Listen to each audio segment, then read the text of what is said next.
So நம்மளோட brand வந்து renew plus hair and skin care clinic. So இது கம்ப்ளீட்டாக ஹேர் ட்ரீட்மெண்ட் அண்ட் ஸ்கின் ட்ரீட்மெண்ட்கான ஃப்ரான்ச்சைஸ் பண்ணிட்டு இருக்கோம். ஸோ ஹேர் ட்ரீட்மெண்ட்டில் PRP, GFCs, hair transplant, mesotherapy இந்த மாதிரி ஹேர் ட்ரீட்மெண்ட்ஸ் பண்ணுறோம்.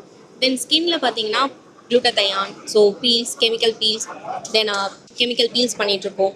தென் லேசர் ட்ரீட்மெண்ட், இந்த மாதிரி ஸ்கின் ட்ரீட்மெண்ட்ஸும் பண்ணிகிட்ருக்கோம். ஸோ இப்போ வந்து நம்ம பிரான்ச்சஸ் பார்த்தீங்கன்னா 8 பிரான்ச்சஸ் இன் தமிழ்நாடு அண்ட் 1 இன் ஹைதராபாத்தில் இருக்குது. ஸோ நம்மளோட 8 பிரான்ச்சஸுமே ஃபோக்கோ மாடலில் தான் பண்ணியிருக்கோம். ஒரு பிரான்ச் ஹைதராபாத்தில் இருக்கிறது வந்து ஃபோக்கோ மாடல். ஸோ இப்போ நம்ம வந்து ஃப்ரான்ச்சைசி டெவலப் பண்ணிட்டு இருக்கோம். ஸோ கம்ப்ளீட்டாக நம்மளோட பிராண்ட் வந்து என்னன்னா ஃபோக்கோ மாடலில் தான் ஆப்ரேட் பண்ணுது. அதாவது ஃப்ரான்ச்சைசிவும் கம்பெனி ஆப்ரேட்டட் மாடலில் தான் ரன் ஆகுது. இன்வெஸ்ட்மெண்ட் பார்த்தீங்கன்னா நமக்கு வந்து 40 to 45 lakhs வரும். ஸோ இந்த இன்வெஸ்ட்மெண்ட்டில் நீங்கள் என்னென்ன இது பண்ணுறீங்கன்னா 5 lakhs மட்டும் ஃப்ரான்ச்சைசி ஃபீ கொடுக்குற மாதிரி இருக்கும். அதர் தேன் தட் நீங்கள் வந்து இன்டீரியர்ஸ், இன்ஃப்ராஸ்ட்ரக்சர்ஸ் அண்ட் மற்ற இதுக்கு நீங்கள் எக்ஸ்பென்ஸ் பண்ணுற மாதிரி இருக்கும். Renew plus hair and skin care இது வந்து பார்த்தீங்கன்னா completely into hair and skin care aesthetic industry. இது க்ளோஸாக நாங்கள் வந்து எதை ஃபோக்கஸ் பண்ணுவோம்னா hair fall bases and skin bases.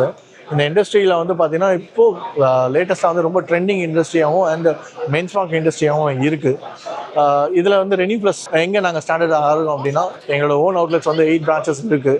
So based on the proven மாடலில் நாங்கள் ஒரு ஃப்ரான்ச்சைஸருக்கு, ஒரு இன்வெஸ்டர்ஸ்க்கு வந்து பார்த்தீங்கன்னா ஒரு கைடன்ஸ் கொடுத்து எங்களோட சப்போர்ட்டால் ஒரு ஃப்ரான்ச்சைசி அண்ட் இன்வெஸ்டருக்கு ஒரு நல்ல ஒரு ப்ராஃபிட் கெயின் பண்ணுற பிஸ்னஸாக செட் பண்ணுறதுக்கு தான் இந்த மாடல் வந்து அவுட்கமாக எடுத்து வந்திருக்கோம். ஸோ கம்பெனி பேஸ் பண்ணி தான் இது கம்ப்ளீட்டாக எண்ட் டு எண்ட் ப்ராசஸ் நடக்க போகுது. எஸ்ஓபிஸ் ப்ராசஸ்லேருந்து இது எல்லாமே வந்து அஸ் அ கம்பெனிலேருந்து தான் நீங்கள் வந்து பிஸ்னஸ் ரன் ஆக போகுது.